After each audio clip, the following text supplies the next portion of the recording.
Yo! Ako si Zaki at ito na naman ang panibagong episode ng Zaki Reacts. Ang papanoorin natin ngayon ay Shernan versus Jonas. Pero alam nyo naman na in character sila dito. Si Shernan ay si Manny Pacquiao. Si Jonas naman ay si Isko Moreno na kontrobersyal nung mga nakaraang araw dahil sa nangyaring issue sa Menjola. Kaya yun, simulan na natin agad. Huwag na nating pahabain pa. Let's go! Wala nang coin toss, pinili nila mauna si Jonas. Pakinggan natin, unang banat, round 12, Jonas. Sorry to interrupt you. Pwedeng wait. Paki-follow mo muna ako sa aking FB page. Game? Sa susunod na taon, pag nagkataon, marami na naman taong maluloko. Kasi halalan na naman, kaya malamang marami ang boboto. Boboto. Game? Yeah. Manny Pacquiao! Ikaw ba yan? Ba't parang tumataba ka masyado? Ulul, Buboy Fernandez, wag mo nga kaming ginagago. Si Buboy Fernandez, di ba yun yung coach ni... Parang taga-mix siya ni Pacquiao or coach din ba? Sino bang coach? Si Freddy Roach or si Buboy Fernandez? Ano bang exactly role ni Buboy Fernandez? Ako si Isko na negro, nakilala sa kamay nilaan. Ikaw yung boksingero, nakilala sa kamay mo lamang. Oo, naguhubad ako noon, doon sa napili kong trabaho. Patunay lang na noon pa man wala na akong tinatago sa mga tao. Kaya eleksyon, napatunay. Parang kasing may lumabas ata ng mga clips ni Isko Moreno na clips ba or pictures na parang nagmo-modeling ata ng medyo, alam mo yun, yung tipong pornong halos nakahubad na. Ay, porno. Modeling pala na halos nakahubad na. Sorry guys. Ayan kong walang bayag ang tulad mo. Kasi kilala kang palaban sa bansang to, eh bakit ka tumatakbo? Matalino na mga botante brother, di mo na sila malilinlang. Kaya umupo ka na lang sa iyong corner, di mo deserve sa Malacanang. Di sapat ang tapang at lakas para mapaunlak. Parang ginagawa ni Jonas dito, minimix in niya yung boxing at politics. Pero hindi niya dinidis si Shernan. Itong nasyon, kailangan ng utak tsaka puso, yun ang magandang kombinasyon. Yun ang magandang kombinasyon. Choke si Isko? Never. Yun ang magandang Choke si Isko? Never. kombinasyon. Masyadong kumpiyansa na mananalo. Huwag kang ang feeling dyan, sir. Baka yung mga bilib sa combo mo hindi pa nakaregister. Combo, register sa load ata to.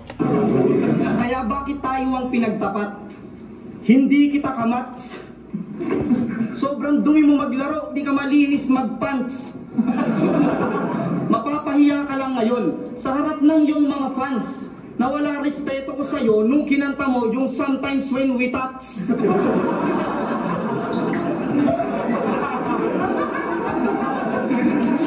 Kasi di ba si Pacquiao Bisaya, so yung touch nagiging touch, yung punch nagiging punch. Kinanta ba ni Pacquiao yun, Sometimes When We Touch?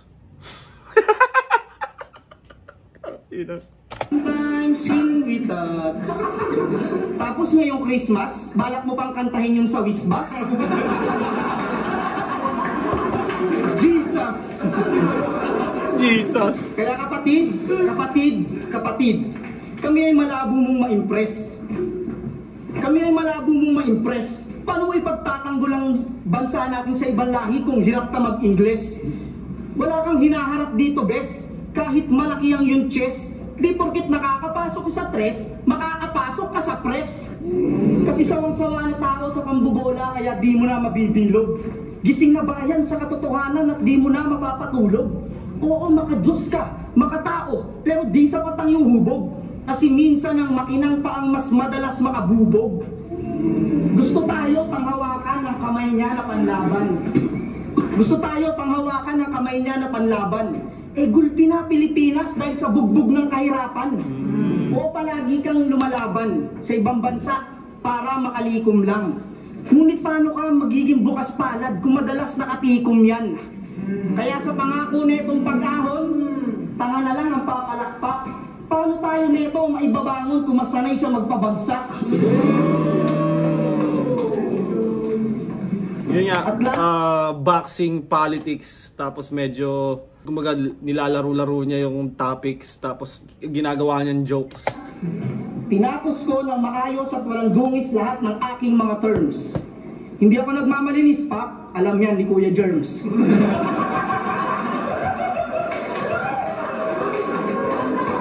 Dahil si Isko Moreno ata galing dun sa show ni Kuya Germs. Ano nga ba yung walang tulugan, parang ganon show ni Kuya Germs. Hindi daw siya nagmamalinis. Alam daw ni Kuya Germs. Oo nga.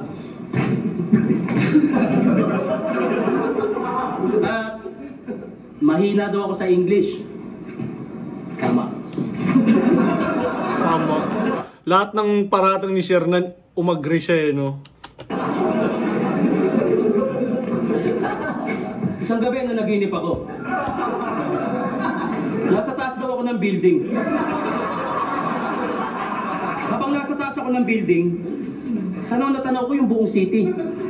Habang pinagmamastan ko yung buong city, hinahanap ko yung kutso. Hindi, meron ako nakita ng kabayo tumatakbo. Papalapit siya sa akin, tapos may kasunod pa siyang isa. Pagtingin ko sa kamay ko, wala na akong pera.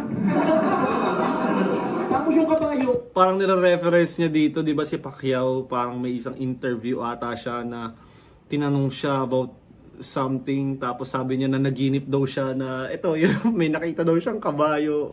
Tapos kinikay ko ni Shernan. 1 tsaka 6, 3-5 pa nalatayaan ko. Ayaw ka na mag-video karera.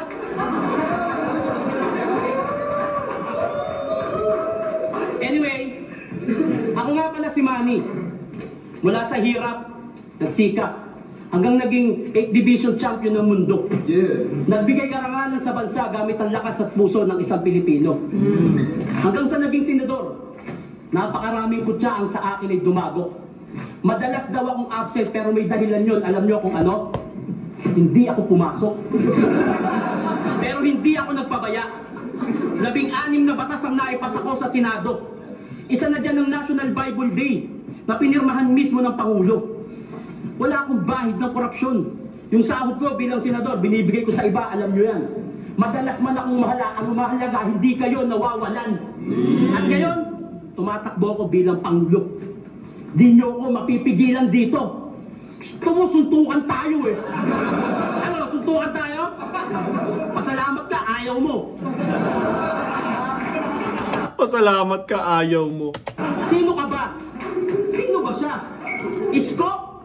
Diyos ko. Anong magagawa mo? Lahat ng anak ko, kamukha ko, doon pa lang panalo na ako.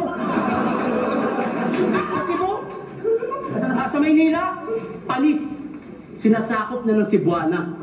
Sa Cebu? Tignan mo. Tignan mo. Wala yung punchline, tignan mo lang, tanga. Pag ako naging presidente, para to sa lahat ng nasa flip-flop, meron akong isusulang mga kaibigan. Malaking bagay para sa atin to.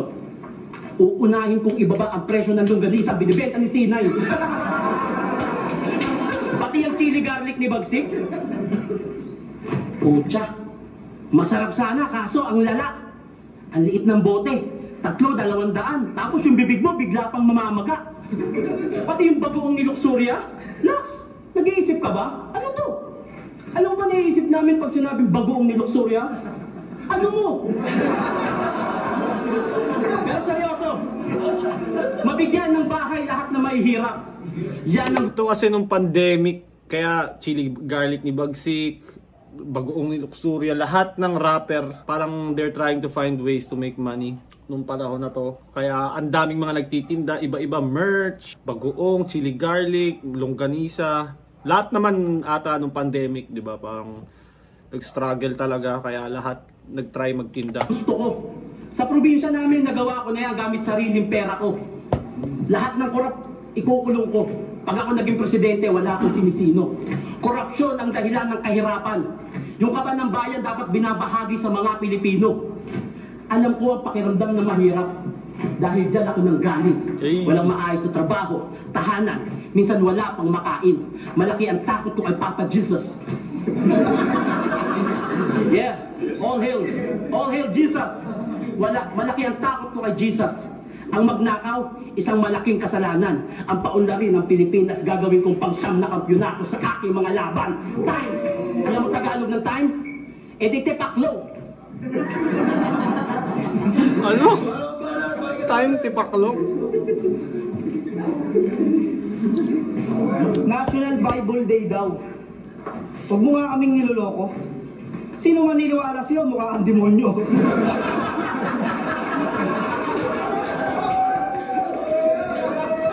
Ito yung panahon na wala pang ano si Shernan eh. Wala pa siyang yung namumuti, vitiligo. Wala pa siyang ganun.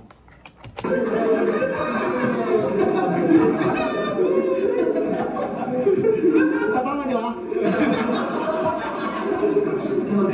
Sa mga nagbabalak bumoto kay Manny, ang tangi kong masasabi, wag. Tainang yan. Ang mga sa mga gustong bumoto kay Manny, ang tangi kong masasabi, wag. Tangina yan. Pag naging presidente to, bibigyan niya kayo ng job.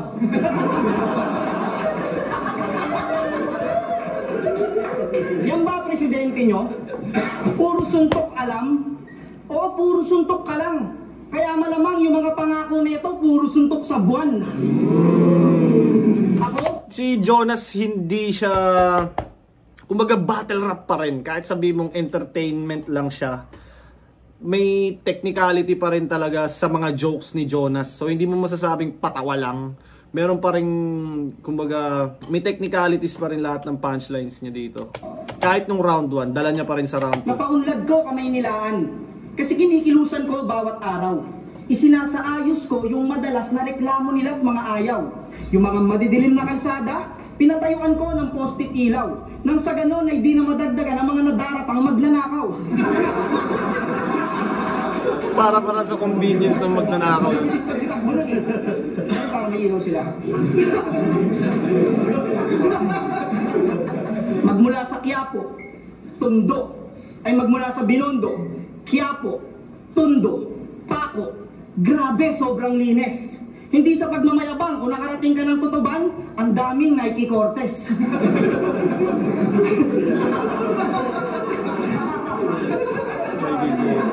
Sa San Andres, Santa Mesa, Santa Cruz, Santa Ana, lalo na sa Malate. Pag dinala kita doon pare, baka mag-aaway kayo ni Jinke.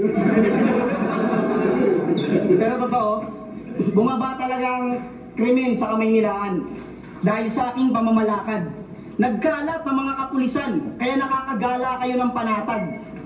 Ipinaayos ko yung mga nasirang establishmento. Yung mga nagkalat na sidewalk vendor, binigyan ko ng magandang pwesto. Kasi galing ako sa hirap at di ako magmamalinis. O ako ay laking squatter na parang 3GS. Laking squatter na parang 3G. Eh sila yun eh. 3GS, siyempre. Kaya mahal ko ang aking bayan. Sa puso at sa diwa.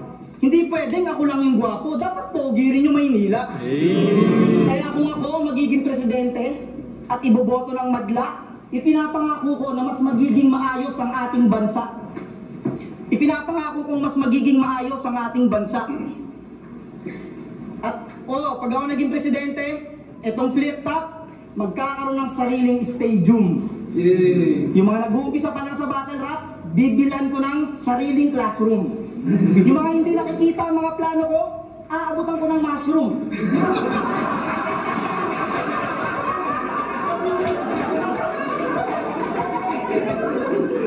Pero pag ikaw naging presidente, yari ka kay Vitrum. Yari kay Vitrum. Okay. Ininsulto ba yung... Paano kaya kung naglaban sila ng totoo, no? Yung ngayon, like Shernan, yung Shernan na walang costume na handa versus Jonas na alam mo yun, handang makipagbakbakan.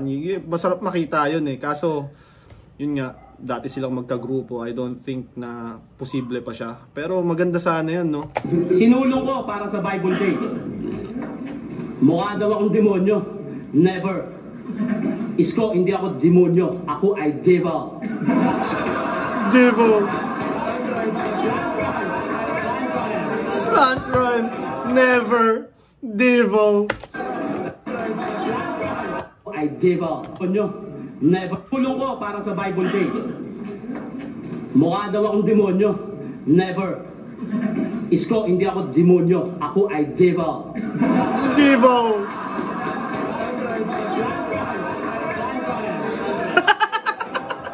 Slant run daw.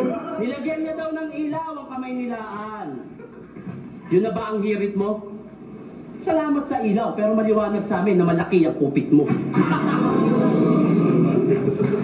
Dahil pogi siya, dapat pogi din daw ang Maynila. Mapapabilib mo na ba ako? Paano mo nasabing pogi yung Maynila? Bakit Maynila ba ako? Lakas din ng rebuttal game ni Shernan talaga yun. Marami na daw kapulisan sa Maynila para safe, walang snatcher. Yan ang isa sa maganda na hirit mo. Congrats para dyan. Kasi yung wallet.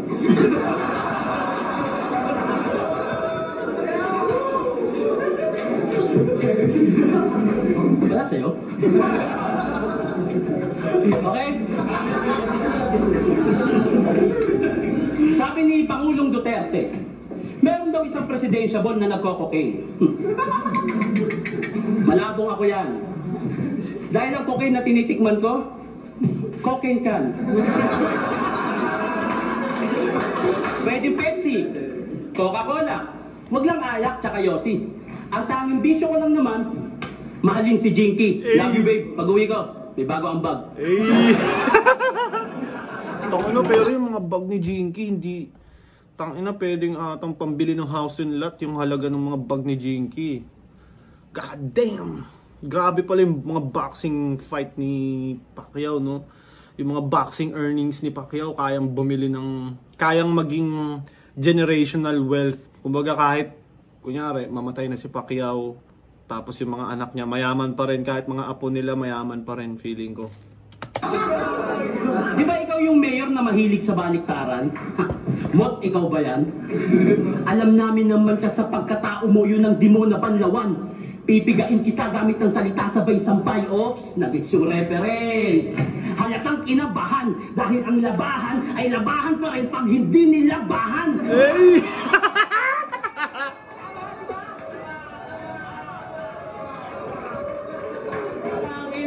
Tangina, nakakamiss tong ahon. Debut battle ko pala to nung sa Batangas pandemic. Tangina, ini-enjoy na lang talaga namin lahat ng mga bagay dito.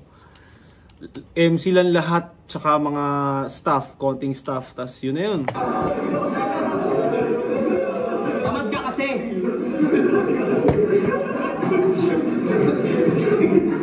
Ano bang kaya mo na hindi ko kaya? Meron ka na wala ako. Meron kang may pagmamalaki, pero maipagmalaki ka, yun ang wala sa'yo. Na mayagpag ang Pilipinas sa larangan ng boxing dahil sa Manny P. Na may Mami Ding, makapangyarihan ng dasal kaysa kay Papi D. Kung papogian, lamang ka. At kung usapang itsura, ulol. Mas masarap ang usapan ng suntukan. Kaya. Galing ng comedy ni Shernan, no? Parang artista. Alam mo yun, parang slapstick comedy, parang kina Dolphy, alam mo yun, mga ganong klase ng comedy. Yung suntok mo sa suntok ko, yung sa'yo appear, sa akin ka patumapat, mananakaut kay Amir, kaliwat ka ng lagapak, maaalala si Bashir, oo talagang sunod-sunod ang punch, akala mo cashier. Hey! Yun ang wala sa'yo, Yorme. Bars. Akala mo kasi, bobo ka, no? Hindi na ngayon, punyeta ka. Isa ka sanang maliit sa akin nung pinasok ko ang politika. Bakit wala akong diploma? At mataas na aral kagaya nyo? Iinsultuhin nyo na kahit alam nyong malinis ang pagkatao ko. Masama ba na pumasok sa politika? Bakit niyo ako tinatawanan? Ang hangad ko lang naman ay tumulong sa iba. At yun ang hindi matatawaran. Kahirapan, mamamayan, yun ang aking pinaglalaban. Oo, hindi ako matalino, pero yung puso ko sa mga tao, higit pa sa may pinag-aralan. Baliwala sa akin ang suntok ng ibang lahi pag ako ang nasa entablado. Ang masakit, ang pagtawanan ka ng kapwa mo Pilipino. Sa kagustuhan ko na tumulong at ang problema ay masolusyonan, mga matatalinong Pilipino, ako ang pinagtutulungan. Nasanay kasi kayo sa politikang puro siraan. Inabuso ang demokrasya imbis na magtulungan. Disiplina ang kailangan. Kapakanan ng mamamayan. Nasa mata nyo mismo ang pruweba. Ngayon kung di kayo makikinig sa akin, sana ba bet nasa inyo na ang pruweba? Sana ba, Ben? Aming banak, pakinggan natin. Sorry to interrupt you. Pwedeng wait. Paki-follow mo muna ako sa aking FB page. Malakas daw akong mangupit. Ano pinagsasabi mo dyan? Sino kaya sa ating may piggy bank sa tiyan?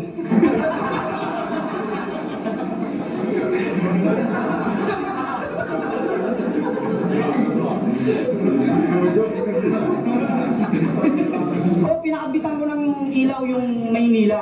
Yung mga poste yung Maynila. Di kita niloloko. Nung pinakabitan ko yung pinalisan ko kayo ng Meralco. Hindi nakakatawa yun. Mali. Pero tayo Pilipino ako support. Hindi, sa totoo lang, wala naman talaga akong pinapanigang kandidato. Kaya hanggang ngayon, putang ina, hindi ako rehistrado. Kasi wala naman eh. Kahit si Lenny, Isko, Pacquiao, Marcos, kahit sinong manalo yung kahirapan ng Pilipinas, di na matatapos. Kasi, paano ko nasabi? Tayo rin naman na may gawa. Pag may matalinong presidente, may mga putapete na pilit nagpapababa. Kesyo magnanakaw, kurakot, alipin ng China, mga bitter. Kung makapagsalita, akala mo hindi sila nag-China Pound dati na malakas yung speaker. Kala mo seryoso na eh, no? Biglang babalik sa ganun eh. Di ba yung soundtrack nyo nun, kanta ni Girls One tsaka ng gagong rapper? Pero hindi ako against sa mga rallyista. Tsaka sa mga nakikibaka. Ang sa akin lang, bago sana sumama, yung pinaglalaban, alam nyo sana.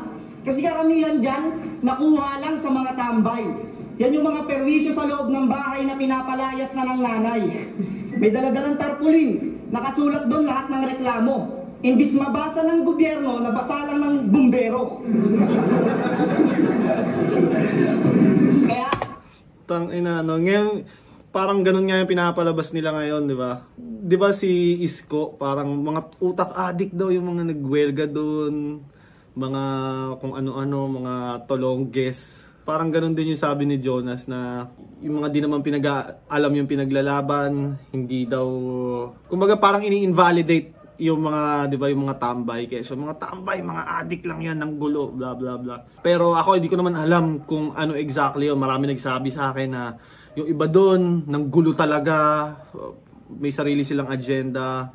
Yung iba naman, kagaya ni Isko, sabi niya na mga addict lang daw yun, mga walang magawa. Ginawang excuse yung rally para makapagnakaw. Kaya ngayon, mahirap talaga malaman kung alin yung totoo, anong totoong news, sino nagsasabi ng totoo. Syempre, alam mo naman ng media. Anyways, lumayo na ata ako sa topic, pero parang ganun nga. Similar yung character na Isko dito sa Isko na napapanood natin ngayon. bumbero. Kaya, imbis na magreklamo, magsikap na lang tayo. Kumayod ng kumayod, lalo na yung pamilyado. Huwag tayong umasa sa gobyerno para umasenso. Tayo na mismo ang gumalaw para minsan maging milyonaryo. At saka, kung ako pa... Yung ganyang mindset ni Jonas, agree talaga ako dyan eh. Na, tangina, hustling. Diskarte tayo para sa ano, para sa sarili natin. Hindi tayo mababago ng gobyerno kahit sinong umupo dyan. Kung burara ka sa sarili mo, wala talaga mangyayari. Tama rin naman, tama naman talaga yon. Pero yung ngayon, yung lumabas, nakita ko kung magkano yung ninanakaw nila. Bilyon-bilyon. Nagbago yung pananaw ko, men. Grabe yun, hindi yun tama kahit anong gawin mo. Bilyon, men, tangina. Diba? Milyon nga, tayo na mahirap na eh. Bilyon pa, tapos ninanakaw lang. God damn, imagine mo yung pera na yun. Kung ginamit sa tama yun, di ba? Ang ganda siguro ng kainta, ang ganda ng mga lugar, di ba? Di lubak-lubak yung kalsada, tanginang yan. Anyways, siguro mas napunta yun sa healthcare or education, mas maganda yung mga school. Siguro, di ba, yung mga public hospital ngayon, tangina, patay ka na bago ka mapuntahan ng nurse eh.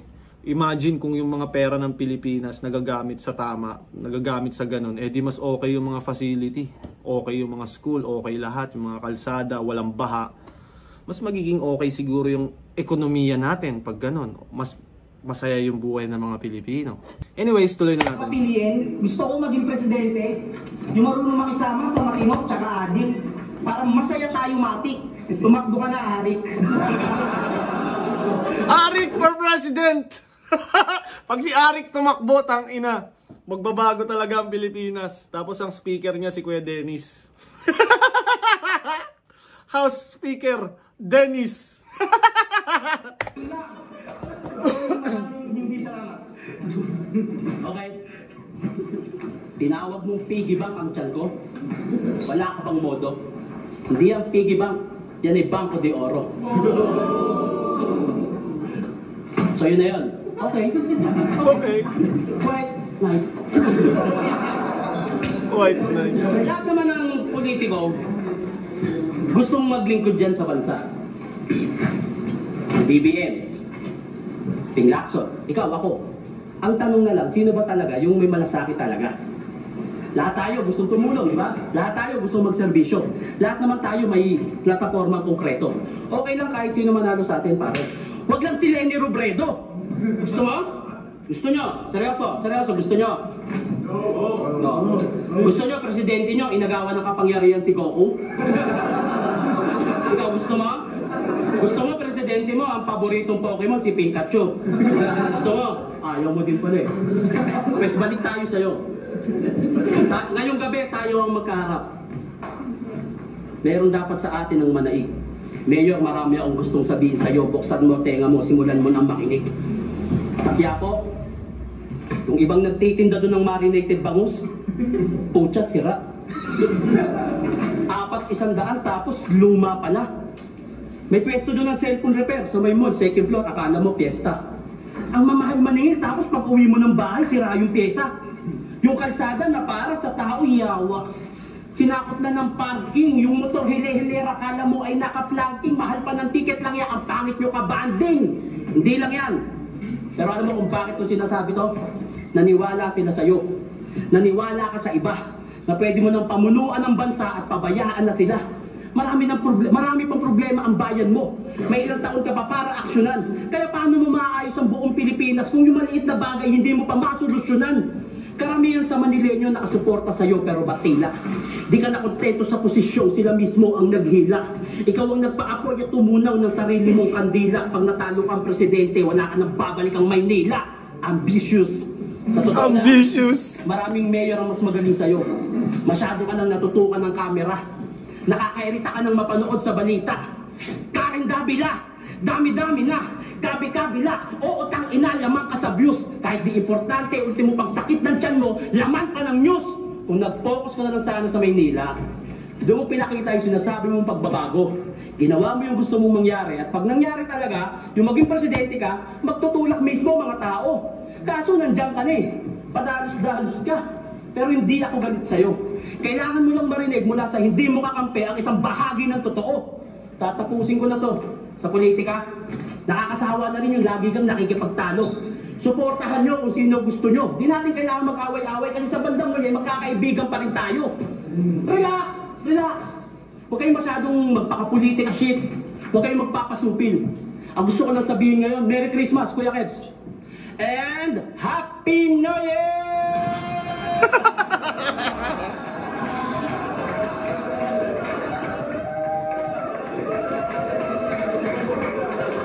May video kasing ganun si Pacquiao, di ba, na Happy New Year! Tapos may fireworks sa likod niya. Yun yung New Year, ginaya ni siya. Click up, Sherman versus Jonas. Mag-isa pang beses para sa kanilang pareho. Yes! Ang panalo, sana next year lahat ng Pilipino. Sana next year lahat ng Pilipino. You wish, Enigma. Hanggang ngayon. Anyways, enjoy na battle, comedy. Napakalupit nilang parehas. Yun, napakagaling nila. Kung umabot ka pa sa parte ng video na to, maraming salamat. Tandaan nyo na appreciate ko kayong lahat. Shoutout sa Crown Manila, Baby Jack Apparel, Floodway Hustlers, at sa iba pang mga brand na sumusuporta sa akin. I love you all.